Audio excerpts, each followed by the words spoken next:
Hello church knowing the life YouTube ఛానల్‌కి స్వాగతం. ఈరోజు నేను ఒక ఇంపార్టెంట్ బైబిల్ ట్రాన్స్‌లేషన్ గురించి మీకు పరిచయం చేసే ప్రయత్నం చేస్తాను.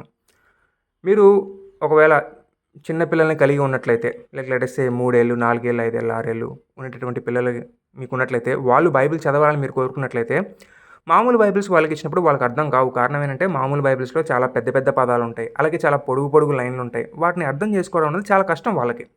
కాబట్టి వాళ్ళకర్థమయ్యే భాషలో, వాళ్ళకర్థమయ్యేటటువంటి పదాలతోటే బైబిల్‌ని మనం వాళ్ళకి వివరించి చెప్పే పరిస్థితి ఉండాలి. సో, అందుకోసమే వచ్చినటువంటి ట్రాన్స్‌లేషన్ ఈ ఎన్ఐఆర్‌వి ట్రాన్స్‌లేషన్ అనమాట. సో, గమనించండి, ఇది ఎన్ఐవి ట్రాన్స్‌లేషన్ కాదు, ఎన్ఐఆర్‌వి ట్రాన్స్‌లేషన్. సో, మధ్యలో మనకి ఆర్ ఉంటుందనమాట. సో, బేసికలీ ఎన్ఐవి వాళ్ళే చిన్న పిల్లల కోసం ఆ లాంగ్వేజ్‌ని ఇంకా సింప్లిఫై చేసి మనకు అందించినటువంటిదనమాట. కాబట్టి ఈ బైబిల్‌ని మనం పిల్లల కోసం కొని వాళ్ళకిచ్చినట్లయితే, వాళ్ళు చిన్నప్పటి నుంచే బైబిల్‌ని చదవడం అలవాటు చేసుకుంటారు. ఎటువంటి కష్టం లేకుండా అలవాటు చేసుకుంటారు.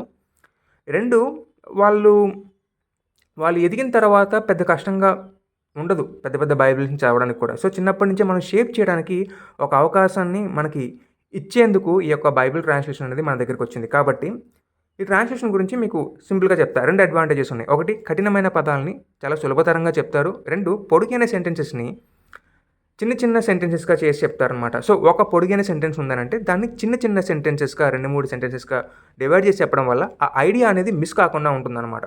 సో, మీకు ఈ యొక్క ట్రాన్స్‌లేషన్‌ని పరిచయం చేస్తాను. ఇది స్టడీ బైబిల్‌కి సంబంధించింది కాదు. ఇది బేసికల్లీ ఒక స్టడీ బైబిల్ లాంటిదే పిల్లల కోసం. కానీ ఈరోజు దాని యొక్క ఒపీనియన్ మాత్రం, ఎజెండా మాత్రం అది కాదు. జస్ట్ ట్రాన్స్‌లేషన్ గురించి చెప్పడం మాత్రమే ఈ యొక్క ఎజెండా అనమాట. మీరు ఒకవేళ ఈ బైబిల్ తీసుకున్నట్లయితే, అడ్వెంచర్ బైబిల్ అనేది తీసుకున్నట్లయితే, మీరు గమనించండి, ఇది సోన్ బైండింగ్‌తో వస్తుంది. సో, సోన్ బైండింగ్ అంటే దారాలతో కుట్టబడి రావడం అనమాట. దారాలతో కుట్టబడిందని మనకెలా తెలుస్తుందంటే, మల్టిపుల్ సెక్షన్స్ ఇక్కడ ఉన్నాయి కాబట్టి దాన్ని బట్టి మనకి తెలుస్తుంది. సో, స్టోన్ బైండింగ్ వల్ల ఉపయోగాలేంటో మనందరికీ తెలిసిందే. ఏంటి? ఎక్కువ కాలం మన్నుకుంటుంది. ఎలా ఉంటుంది అన్న విషయం మీద ఆల్రెడీ షార్ట్ చేశాను. వీలైతే చూసే ప్రయత్నం చేయండి. ఈరోజు బేసికల్లీ ఈ ట్రాన్స్‌లేషన్ ఎప్పటినుంచో ఉందండి. కానీ నేను కూడా పెద్ద పట్టించుకోలేదు. చిన్న పిల్లల ట్రాన్స్‌లేషన్ మనకెందుకురా అని వదిలేసాను. కానీ రీసెంట్‌గా 2 డేస్ బ్యాక్ నేను ఇలా తెస్సలోనిక పత్రికని చదువుతున్నప్పుడు మాత్రం నాకు చాలా డిఫరెంట్‌గా హిట్ అయింది. అంటే మనందరికీ తెలిసిన ఐడియానే అది. కానీ నేను ఇలా ఈ చిన్న పిల్లల లాంగ్వేజ్‌లో చూస్తున్నప్పుడు మాత్రం నాకు దాని యొక్క ఇంపాక్ట్ అనేది చాలా డిఫరెంట్‌గా తగిలిందనమాట. సో, మీకు చూపిస్తాను. సో, ఒకవేళ మీరు గనుక తెస్సలోనిక పత్రిక ఏ యొక్క ట్రాన్స్‌లేషన్ మీరు తీసుకున్నప్పటికీ, అందులో ఒక పదం ఉంటుంది, మీరు చూడండి. ఆ 2వ అధ్యాయం 5వ వచనంలో మీరు చూస్తున్నట్లయితే, never once did we try to win you with flattery అని ఉంటది. సో, ఫ్లాటరీ అంటే ముఖస్తుతి. సో, ముఖస్తుతితో మిమ్మల్ని గెలుచుకోవాలని మేము ఎప్పుడు ప్రయత్నం చేయలేదు అని ఉంటదనమాట. ఇది ఏ translation? New living translation. New living translation అనేది సెకండ్ ఈజీ లాంగ్వేజ్‌లో ఉంటుంది. పెద్ద పెద్ద పదాలేమి ఉండవు అందులో కూడా. అది కూడా కొంచెం సింప్లిఫైడ్ మేనర్‌లోనే ఉంటుంది. కానీ అది ఇంగ్లీష్ సెకండ్ లాంగ్వేజ్‌గా కలిగి ఉండేటటువంటి వ్యక్తులను కూడా దృష్టిలో పెట్టుకొని చేసినటువంటి ట్రాన్స్‌లేషన్ అనమాట అది. అందులోనే ముఖస్తుతి అనే పదాన్ని ఉపయోగించారు. అయితే పిల్లలకి ముఖస్తుతి అనే పదం అర్థం కాదు కదా! కాబట్టి మనోళ్ళు ఇక్కడ ఈ ట్రాన్స్‌లేషన్ ఎలా చేశారో చూడండి. ఇది చదివినప్పుడు మాత్రం చాలా డిఫరెంట్‌గా నన్ను హిట్ చేసిందనమాట. As you know, we never praise you if we didn't mean it. మాకు లోపల అనిపించకపోతే మేమెప్పుడు మిమ్మల్ని పొగడలేదు అని అంటాడు. ఇండైరెక్ట్‌గా చెప్పాలంటే ముఖస్తుతి చేయలేదు అనే. కానీ దాన్ని చెప్పే విధానం అనేది ఇంకా సింప్లిఫైడ్ మేనర్‌లో ఉంది కాబట్టి, అది చదివినప్పుడు మాత్రం నిజమే కదా! మనకి లోపల ఒకలాగా, బయట ఒకలాగా ఉండకూడదు కదా! సో, ఆ థాట్ ఏదైతే మనకొచ్చిందో, ఇంకో డిఫరెంట్ స్టైల్‌లో చదవడం బట్టి, అది చాలా డిఫరెంట్‌గా నన్ను హిట్ చేసిందనమాట. సో, మీరు ఒకవేళ మీ పిల్లలకి ఇటువంటి బైబిల్‌ని ఇచ్చినట్లయితే, చాలా చాలా ఈజీగా వాళ్ళు బైబిల్‌ని అర్థం చేసుకోవడానికి ఒక ఒక టూల్‌గా ఉంటుందనమాట. మీకు ఇంకొక ఎగ్జాంపుల్ కూడా చూపిస్తా. ఇందాక నేను ఆల్రెడీ చెప్పాను. ఒకటి ఈజీ లాంగ్వేజ్, ఈజీ పదాలని చెప్పాను. అది ఎలాగుందో కూడా నేను చెప్పా. ముఖస్తుతి అనే పదాన్ని వాడకుండా వేరే విధంగా దాన్ని ఎక్స్‌ప్లెయిన్ చేశారని చెప్పాం. ఇప్పుడు పొడుగైన సెంటెన్సెస్‌ని ఎలా షార్ట్ చేసి చెప్పారో కూడా చూపించే ప్రయత్నం చేస్తా. 2వ అధ్యాయంలోనే మీరు 7వ వచనంలోకెళ్తే, అక్కడ చూడండి, మీకు ఇక్కడి నుంచి ఇక్కడ దాకా పెద్ద పొడుగైన లైన్ ఉంది. రైట్? ఈ పొడుగైన లైన్‌లో ఉండేటటువంటి విషయాల్ని మనం ఫోకస్ చేసి ఆ ఐడియాని క్యాప్చర్ చేసుకోవడం అనేది ఒకసారి మనకు కష్టతరంగా ఉంటది. For example, as apostles of Christ we certainly had a right to make some demands of you, but instead we were like children among you. ఒక సెంటెన్స్‌గా అక్కడ వాళ్ళు చేయడం జరిగింది. సో, దీన్ని వీళ్ళు ఎలా చెప్తారో మనం చూసే ప్రయత్నం చేద్దాం.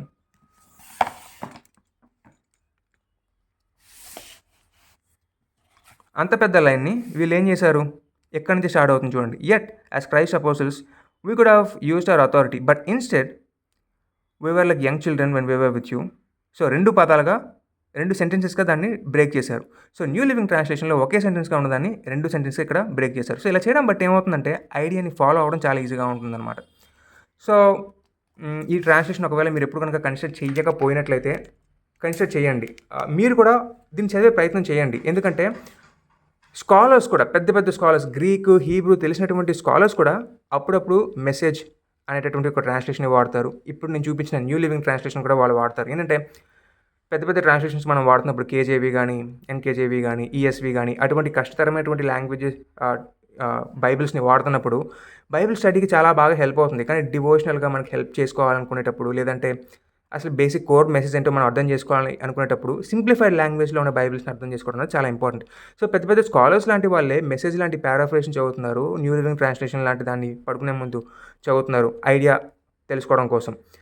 అంటే అసలు పౌలు ఏం చెప్పాడు, పేతురు ఏం చెప్పాడు, పెద్ద ఎక్సర్సైజెస్ లాంటివి ఏం చేయకుండా అసలు జస్ట్ నరిషింగ్ కోసం, లైక్ ఆత్మలో బలపడటం కోసం అంత సింప్లిఫైడ్ లాంగ్వేజ్లో వాళ్ళే బైబిల్ సింప్లిఫైడ్ లాంగ్వేజ్ చదువుతున్నప్పుడు, పైగా ఏంటి వాళ్ళ గ్రీక్ వచ్చు, హీబ్రూ వచ్చు, అయినా కానీ సింప్లిఫైడ్ లాంగ్వేజెస్లో వాళ్ళు చదువుతున్నప్పుడు మనం చదవడంలో తప్పేం లేదు కదా. సో మనం కూడా ఒకసారి చదువుదాం, సింపుల్ లాంగ్వేజెస్లో కూడా చదువుదాం. బైబిల్ చదువుతున్నప్పుడు 2-3 ట్రాన్స్లేషన్లు చదవడం వల్ల వచ్చే ఇంపాక్ట్ అనేది వేరు. నాకు ఈ ఒక్క వచనం తీసుకొచ్చినటువంటి ఇంపాక్టే ఈ యొక్క బైబిల్ని మీకు పరిచయం చేద్దాము అనే విధంగా నన్ను ప్రోద్బలపరిచిందనమాట. కాబట్టి ఒకసారి మీరు అది ఆలోచించండి. అలాగే పనిలో పనిగా మీకు ఈ బైబిల్ ఏంటో కూడా చూపించేస్తాను. సో ఎన్ఐఆర్వి అడ్వెంచర్ బైబిల్ ఈ చిన్నపిల్లలకి 3 ఏళ్ళు, 4 ఏళ్ళు, 5 ఏళ్ళు, 6 ఏళ్ళు అలా ఉండేటటువంటి వ్యక్తులకి ఓపెన్ చేయగానే ఇక్కడ మనకి ఏదో కనిపిస్తుంది చూడండి. ఏవో చాలా బొమ్మలు ఉన్నాయి. ఎలా ఉపయోగించాలి అనే విషయాలు ఇక్కడ మనకు ఉన్నాయి. అండ్ దెన్ ఫేమస్ పీపుల్కి సంబంధించిన రెఫరెన్సెస్ ఇక్కడ ఉన్నాయి. తర్వాత ఇక్కడ పెద్ద హెవీ లోడెడ్ ఇన్ఫర్మేషన్ ఏమీ మనకి ఇవ్వలేదండి. చాలా ఈజీగానే ఇక్కడ మనందరికీ పెట్టడం జరిగిందనమాట. కంటెంట్స్ డైరెక్ట్గా వెళ్ళిపోయారు కంటెంట్స్లోకి. అండ్ దెన్ దీన్ని ఎలా ఉపయోగించాలి, ఇందులో ఉండేటటువంటి ఏ విషయాలు మనకి ఎలా హెల్ప్ అవుతాయి అనే విషయాలు మనకు చెప్పారు. సో ఇందులో మ్యాప్స్ ఉన్నాయి, సబ్జెక్ట్ ఇండెక్స్ ఉన్నాయి, డిక్షనరీ ఉంది, చార్ట్స్ ఉన్నాయి, బుక్ ఇంట్రడక్షన్స్ ఉన్నాయి. మనం ఎలా జీవించాలి, దాన్ని మనం జీవితంలోకి ఎలా అప్లై చేసుకోవాలి అనే విషయాల మీద కూడా మనకి ఇక్కడ అవగాహన కల్పించడానికి చిన్న సెక్షన్స్ ఉన్నాయి. అంటే చిన్నపిల్లలకి ఏముంటుందండి లైఫ్, బొమ్మలతో ఆడుకోవడం, చిన్న ఫ్రెండ్స్, హోంవర్క్లు చేసుకోవడం, అవే కదా. సో వాటికి వాళ్ళ లైఫ్లో ఆ ఏజ్లో వాళ్ళ జీవితంలో ఈ యొక్క బైబిల్ని ఎలా అప్లై చేసుకోవచ్చు, అబద్ధాలు ఆడకూడదు, పెద్దల్ని గౌరవించాలి, అవి ఎలాగా అన్న విషయాల్ని ఇక్కడ మనకి ఎక్స్ప్లెయిన్ చేస్తారనమాట, ఎలా అప్లై చేసుకోవాలని. తర్వాత బైబిల్ టైంలో పరిస్థితులు ఎలాగ ఉన్నాయన్న విషయాన్ని కూడా ఇక్కడ ఇచ్చారు. సో పెద్ద స్టడీ బైబిల్సే కల్చరల్ బ్యాక్గ్రౌండ్కి సంబంధించిన నోట్స్ ఇస్తారు కదా. సో దాన్ని వీళ్ళకి అర్థమయ్యే విధానంలో ఇక్కడ ఇచ్చే ప్రయత్నం చేశారనమాట. తర్వాత people in Bible times, so వాళ్ళకి సంబంధించిన విషయాల గురించి చెప్పే ప్రయత్నం చేశారు. డిడ్ యు నో అని చెప్పి ఇంకొక చిన్న సెక్షన్. తర్వాత కొన్ని మూల వచనాలు ఏవైతే ఉంటాయో మనం ఖచ్చితంగా బట్టి పట్టాల్సినవి ఏవైతే వచనాలు కొన్ని ఉంటాయో వాటిని గురించినటువంటి విషయాలు ఇక్కడ ఇచ్చే ప్రయత్నం చేశారనమాట. So note to parents and teachers, so వాళ్ళు కూడా పేరెంట్స్కి, టీచర్స్కి ఒక నోట్ని వాళ్ళు ఇవ్వడం జరిగిందనమాట. సో చూడండి, ఇది ఒక డివోషనల్ టూల్గా ఉపయోగించుకోవాలి అనే విషయాన్ని చెప్పారు. సో దీన్ని ఉపయోగించుకొని నేను ఎక్సర్సైజెస్ చేస్తాను అన్నట్లయితే సెట్ కాదు, అందుకోసం తీసుకోబడ్డటువంటిది కాదు, జస్ట్ డివోషనల్ పర్పస్ కోసం ఉపయోగించుకోవడానికి తయారు చేయబడ్డటువంటిది అనమాట. కాబట్టి అది కూడా మనం దృష్టిలో పెట్టుకోవాలి. సో మీరు ఒకవేళ బైబిల్ చదువుతున్నట్లయితే ఈఎస్వీలోనో లేదంటే కేజేవీలోనో చదువుతున్నట్లయితే చదువుకోండి, సూపర్, అది రీప్లేస్ చేయొద్దు. కానీ ఇది కూడా ఒక ఎడిషనల్ టూల్గా మీరు వాడుకోండి. మీకు గట్టిగా ఒకసారి నాకు ఎలాగైతే హిట్ అయిందో అలా మీకు కూడా హిట్ అవుతుంది. సో ఎన్ఐఆర్వి గురించి కొన్ని విషయాలు ఇక్కడ చెప్పడం జరిగింది. సో ఎన్ఐవి కంటే ఎలా డిఫరెంట్గా ఉంటుంది అన్న విషయాలు ఇక్కడ చెప్పడం జరిగింది. తర్వాత మనకి మిగతా విషయాలు కూడా ఇక్కడ మనకి ఇవ్వడం జరిగిందనమాట.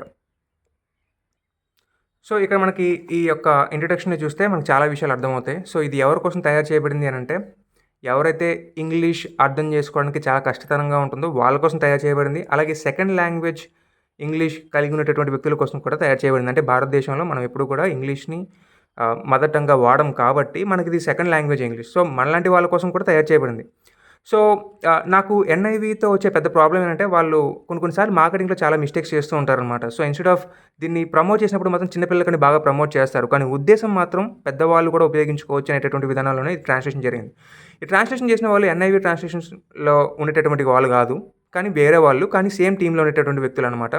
వీళ్ళు ఏం చేశారంటే, ట్రాన్స్లేషన్ చేస్తున్నప్పుడు గ్రీక్లోకి, హీబ్రూలో కూడా వెళ్ళారు. అంటే మేము సింప్లిఫై చేస్తున్నాం కదా ఎన్ఐవి ట్రాన్స్లేషన్ని అని అనుకొని జస్ట్ ఎన్ఐవిని ఉపయోగించుకొని ఆ సెంటెన్సెస్ని షార్ట్ చేయడమో లేదా ఆ పదాలని మార్చడమో కాకుండా అలా చేశారు, అదే ఉద్దేశం.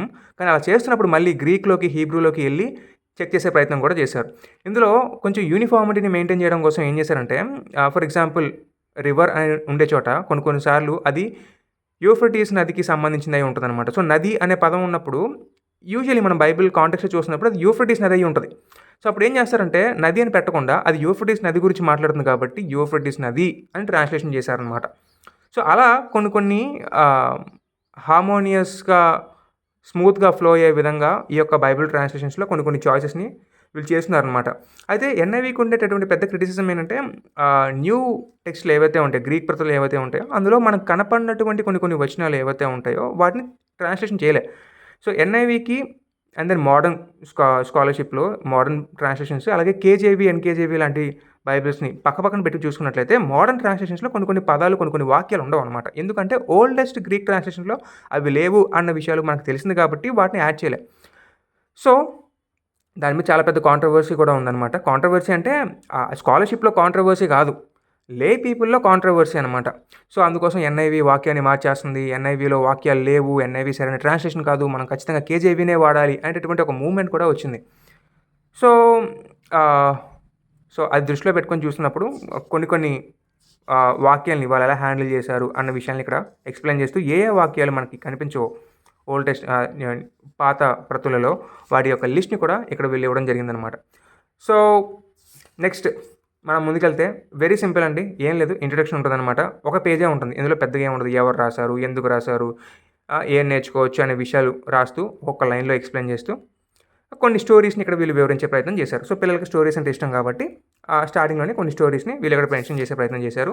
డైరెక్ట్గా వెళ్ళిపోతే మనకు అక్కడ డైరెక్ట్గా వాక్యం ఉంటుందన్నమాట. సో వాక్యం ఉన్నప్పుడు వర్డ్స్ ఆఫ్ ప్రెజర్ మనం బట్టి పట్టాల్సిన వాక్యం, తర్వాత ఒక కొత్త విషయానికి సంబంధించి వాళ్ళు ఇక్కడ ఇవ్వడం జరిగింది. తర్వాత దాన్ని మనం ఎలా అప్లై చేసుకోవచ్చు అనే విషయానికి సంబంధించి ఇక్కడ నోట్స్ని ఇవ్వడం జరిగింది. సో ఇదే మనకి రెపిటేటివ్గా మనం చూడగలుగుతాం. ఎందుకంటే బ్యూటీ ఏంటంటే పొయిటిక్ సెక్షన్స్ని పొయిటిక్గా పెట్టే ప్రయత్నం కూడా చేశారనమాట. నెరేటివ్ సెక్షన్ని నెరేటివ్గా పెట్టే ప్రయత్నం కూడా చేశారు. ఫర్ ఎగ్జాంపుల్ ఇక్కడ మీరు వస్తున్నట్లయితే ఇక పాటని పాటలాగానే పెట్టారనమాట. మనకి మిగతాదంతా ఇలా డబుల్ కాలంలో ఇలా ఉంటుంది, బాగా ఫుల్గా ఉందన్నమాట. కానీ ఇక్కడికి వచ్చేసరికి మాత్రం మనకు అలా ఫుల్గా లేదు. ఎందుకు అంటే ఇది పోయం కాబట్టి, ఇది పాట కాబట్టి. సేమ్ అదే మనం ఇక్కడ కూడా గమనించగలుగుతాం అనమాట. సో పీపుల్ ఎలాగ ఉండేవారు ఆ టైంలో అని చెప్పడానికి ఈ రెండు, తర్వాత ఒక జనరల్ నాలెడ్జ్ ఇన్ఫర్మేషన్ లాగా ఒక ఇన్ఫర్మేషన్, తర్వాత దాన్ని అప్లై చేసుకోవడానికి కావాల్సిన సెక్షన్ అనమాట. సో ఇలా మనకి బైబిల్ మొత్తం కంటిన్యూస్గా ఉంటుందన్నమాట. అయితే ఈ మధ్యలో కొన్ని క్వాలిటీ పేపర్స్ని కూడా పెట్టారనమాట. నేను చూపిస్తాను అది కూడా. సో వీటిని ఏమని తెలియదు కానీ చాలా బాగుంది. సో చాలా థిక్గా ఉంటాయి అన్నమాట ఈ పేపర్స్ కూడా. చాలా మంచి బొమ్మలు వేసేసి చాలా ఆహ్లాదకరంగా తయారు చేశారు. ఒక 4-5 చోట్ల ఇది ఉందన్నమాట. మీరు కూడా చూసే ప్రయత్నం చేయొచ్చు. లవ్ ప్యాసేజ్ ఫర్ కిడ్స్ అని చెప్పి, చూసారు ఎంత బాగుందో. ఇది పెద్దలు కూడా ఉపయోగించుకోవచ్చు, రిఫ్రెషింగ్గా ఉంటుందన్నమాట. అంటే ఈ ఎండలో తిరిగి కూల్గా మనం ఏమన్నా తాగితే ఎలా ఉంటుంది, అలా చాలా రిఫ్రెషింగ్గా ఉంటుందన్నమాట ఈ బైబిల్ని వాడటం వల్ల. అగైన్ ఎన్ఐఆర్వి ట్రాన్స్లేషన్ అని చెప్పట్లేదు, ఇది ఎన్ఐఆర్విలో మల్టిపుల్ బుక్స్ వచ్చినాయి అనమాట. అడ్వెంచర్ అని, ఇల్లస్ట్రేటెడ్ అని, ఇలా మల్టిపుల్, దాన్ని స్టడీ బైబిల్స్ అంటారో ఇంకేమంటారో కానీ మొత్తానికి అలాంటి చాలా వచ్చినాయి అనమాట. ఇప్పుడు మనం చూసేది అడ్వెంచర్ బైబిల్ అనమాట, ఎన్ఐఆర్వి ట్రాన్స్లేషన్ నుంచి వచ్చింది. సో మిగతా ఇల్లస్ట్రేటెడ్ అని లేదంటే ఇంకేవో కొన్ని బైబిల్స్ వచ్చినాయి ఎన్ఐఆర్వి ట్రాన్స్లేషన్లోనే, స్టడీ బైబిల్స్ లాంటివి. అందులో ఎలాగ ఉంటుందంటే నాకు తెలీదు. ఫైనల్గా వచ్చేసాం, ప్రకటన గ్రంథం కూడా అయిపోయింది, సబ్జెక్ట్ ఇండెక్స్లోకి వచ్చేసాం. ఇందులో మనకి ఏదైనా ఒక టాపిక్ గురించి తెలుసుకోవాలనుకుంటే ఆ టాపిక్కి సంబంధించి పేజ్ నెంబర్స్ ఇక్కడ మనకి ఇవ్వడం జరిగింది. ఫర్ ఎగ్జాంపుల్ ఆర్బర్ అనే పదం గురించి తెలుసుకోవాలనుకుంటున్నాం, అప్పుడు 366 పేజ్కి వెళ్ళండి అని ఉంది. సో ఇప్పుడు మనం ఏం చేస్తాం, 366 పేజ్కి వెళ్తాం. అప్పుడు ఆర్మర్ అనే పదానికి సంబంధించిన విషయాలు మనకి అర్థమవుతాయి. చూడండి, ఆర్మర్ అనే పదానికి సంబంధించిన విషయాలు ఇక్కడే ఉన్నాయి. ఒక స్టడీ బైబిల్ని ఎలాగైతే ప్రిపేర్ చేయాలో అదే లెవెల్ ఆఫ్ ప్యాటర్న్ని ఇక్కడ ఫాలో అయ్యారనమాట. మీరు కనుక నా స్టడీ బైబిల్స్ని చూస్తున్నట్లయితే మీకు ఈ విషయాలు ఈ పాటికి అర్థమైపోయి ఉంటాయి. సబ్జెక్ట్ ఇండెక్స్ ఎలా పనిచేస్తుంది, మ్యాప్స్ ఎలా పనిచేస్తాయి అని విషయాలకి సంబంధించిన అవగాహన మీకు దొరికేస్తుంది. తర్వాత డిక్షనరీ, ఇందులో కొన్ని పదాలు మ్యాక్సిమం ఎన్ఐవిలో ఏ పదాలు అయితే ఉన్నాయో వాటిని రీటైన్ చేసే ప్రయత్నం చేశారు ఇందులో కూడా. కానీ ఏవైతే సులభతరం చేయగలమో వాటిని సులభతరం చేశారు. అప్పటికి కొన్ని పదాలు అర్థం కాకపోతే దానికి సంబంధించిన మీనింగ్స్ ఇవ్వనమాట. విశ్వాసం అంటే ఏంటి, శాపం అంటే ఏంటి, కరువు అంటే ఏంటి, ఇలా అరమేక్ అంటే ఏంటి, డౌట్ అంటే అర్థం ఏంటి, డివోర్స్ అంటే ఏంటి, ఇలా దానికి సంబంధించిన పదాలకి మీనింగ్స్ కూడా ఇవ్వడం జరిగింది. తర్వాత ఒక 2-3 ఖాళీ పేపర్స్ని ఇచ్చారనమాట. మీరేమన్నా, మీ పిల్లలు ఏమన్నా, సారీ, ఇక్కడ మ్యాప్ ఇండెక్స్ కూడా ఉంది, అది కూడా చూపించేస్తాను. యా. సో మ్యాప్స్ ఏమైనా ఉన్నాయో ఆ మ్యాప్స్కి సంబంధించిన విషయాలు కూడా ఇక్కడ మనకు ఉన్నాయన్నమాట. So map of Jesus ministry, map of Paul's ministry, దానికి సంబంధించిన డీటెయిల్ ఇన్ఫర్మేషన్ ఇక్కడ మనకి కనిపిస్తుంది. తర్వాత ఖాళీ పేపర్స్ ఇచ్చారు. ఆ ఖాళీ పేపర్స్లో ఏమైనా రాసుకోవాలంటే రాసుకోవచ్చు, లేదంటే ఏమైనా బొమ్మలు గీసుకోవాలనుకుంటే బొమ్మలు గీసుకోవచ్చు. అండ్ అలా మనం వచ్చేసినట్లయితే మనకి ఇక్కడ కొన్ని మంచి హై క్వాలిటీ మ్యాప్స్ని మనకి ఇవ్వడం జరిగింది. సో చిన్నపిల్లల కంటే చిన్నపిల్లలకి అన్నట్టుగా కాకుండా పెద్దవాళ్ళని కూడా దృష్టిలో పెట్టుకొని ఇచ్చినట్లుగానే చాలా క్వాలిటీ పేపర్స్ తోటి చాలా క్వాలిటీ మ్యాప్స్ని మనకి వీళ్ళు పొందుపరచడం అనేది జరిగిందనమాట. తర్వాత మనం వచ్చేస్తే ఇంకేమీ లేదండి. ఇది డస్ట్ జాకెట్ ఉన్నా లేకపోయినా ఇది అలాగే ఉంటుందన్నమాట. ఇది హార్డ్ బౌండ్ ఎడిషన్లో నేను తీసుకున్నాను. ఎక్కడ తీసుకున్నానంటే మనకి విజయవాడలో బస్ స్టేషన్కి దగ్గరలోనే 2 కిలోమీటర్స్లోనే ఆంధ్ర హాస్పిటల్స్ అని ఒకటి ఉంటుందన్నమాట. సో దానికి రైట్ సైడ్ మనం చూసినప్పుడు ఒక 4 క్రిస్టియన్ షాప్స్ ఉంటాయి. అందులో 3 క్రిస్టియన్ షాప్స్లో ఇవి లేవు. TCL అనుకుంటా దాని పేరు, తెలుగు క్రిస్టియన్ లిటరేచర్ అనుకుంటా. జస్ట్ అలా టర్న్ అయితే సందులోకి అలా ఒకసారి ఆంధ్ర హాస్పిటల్ ఇది అనుకోండి. ఇలా మనం నడుచుకుంటూ వెళ్ళాలి. మెట్లెక్కి మనం ఆంధ్ర హాస్పిటల్కి వెళ్తాం. మెట్ల నుంచి అలా వెళ్ళామనుకోండి, ఇక్కడ మనకు చిన్న సందులా ఉంటుందన్నమాట. ఈ సందులో ఇలా తిరగగానే ఇక్కడ మనకు ఉంటుంది అది షాపు. సో అది TCL అనుకుంటా, అది తెలుగు క్రిస్టియన్ లిటరేచర్ అనుకుంటా. దాని మీద ఒకవేళ TCL అయితే నాకు పేరు గుర్తులేదు. TCL అనే ఇంకో యూట్యూబ్ ఛానల్ ఉంది, అది కూడా ఒకసారి చూసే ప్రయత్నం చేయండి. ఇలాంటి లిటరేచర్ గురించి వాళ్ళు ఇన్ఫర్మేషన్ ఇస్తారు. ఆ TCL అనుకుంటా ఇలా మంచిగా పక్క తిరగగానే మనకు కనిపిస్తుంది. అక్కడ వాళ్ళ దగ్గర మాత్రమే ఉన్నాయి. మీకు ఇంకా కన్ఫ్యూషన్గా ఉంటే మీరు విజయవాడలో ఉన్నట్లయితే ఆ 4 షాపుల్లోనే తిరగండి. ఎక్కడ ఈ బైబిల్ ఉంటుందో అక్కడ తీసుకోండి. నేను వెళ్ళినప్పుడు మాత్రం 2 ఉన్నాయి. అందులో ఒకటి నేను తీసుకున్నాను. ఒకటి 1500 అనమాట. సో మీరు బేరం ఆడితే తగ్గే అవకాశాలు కూడా ఎక్కువగా ఉంటాయి. నేను బేరం ఆడాను, 1400కి వచ్చిందనమాట నాకు. మీరు బేరం ఆడితే మీకు కూడా తగ్గించే అవకాశాలు ఉంటాయి. ఇది అమెజాన్లో తీసుకున్నట్లయితే 2400, 2500 ఇంచుమించు చిల్లర అంత ఉందన్నమాట. కానీ వీళ్ళ దగ్గర తీసుకునేటప్పుడు మాత్రం తక్కువ రేటుకే వచ్చింది. అంటే 1400కి వచ్చిందనమాట.